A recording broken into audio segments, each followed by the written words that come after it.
bakit ba kayo nag-iipon ng pera? Hindi naman niya madala sa langit. Bakit sure ka ba na sa langit ka papunta? The reason why you are saving money is because of 3 reasons. First reason is emergency. Kasali na dito ang medication, hospitalization, or uncertainties. Mga bagay na hindi natin gusto mangyari sa ating buhay, but we have to be prepared just in case that happens. Yung income kasi natin, guys, pwede siyang mawala anytime. But your expenses will never ever go away. Kailangan meron tayong 3 to 6 months worth of our expenses. Kung meron kang 20,000 pesos na lifestyle on a monthly basis, you multiply that by 6, that is 120,000 pesos. Dapat meron kang 120,000 pesos na save sa bangko just in case mawalan ka ng income, meron ka pa ring panggalaw for the next 6 months na hindi ka masyadong ma-pressure. You are not positioning yourself in a desperate situation. Fun fact about emergency. For those people who are saving money for emergencies, sila yung mga tao na hindi masyado naka-experience ng emergencies. Those people who did not prepare for an emergency fund, sila yung tao na palaging may emergencies. What's the difference? Preparation. Yung totoo kasi niyan, yung mga tao na nag-prepare ng emergency fund, naka-experience rin sila ng emergencies. It's just that hindi masyado nila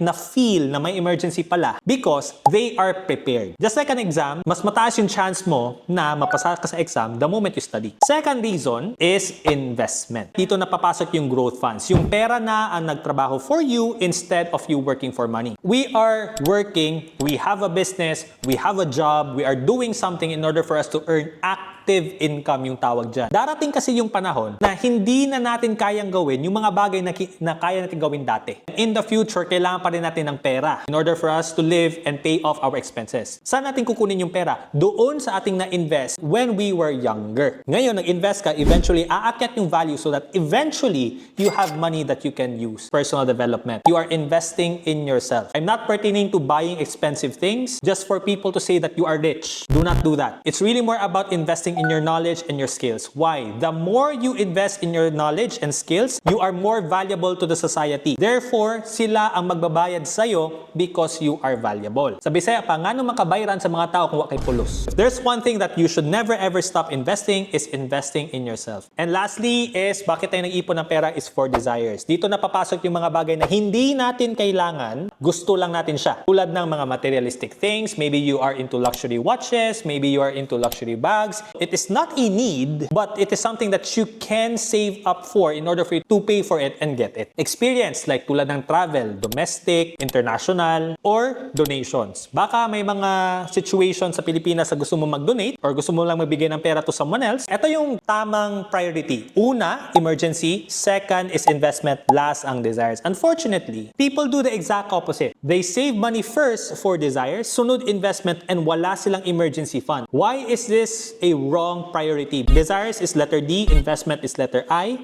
emergency is letter E. If you do the spelling, that's die. If you are saving money that way, you're gonna die financially. That is why dapat is emergency first, investment second, and desires last. Emergency, di ba, letter E. Investment, letter I. Desires, letter D. So, Eid, which means festival or feast. Amazing, no?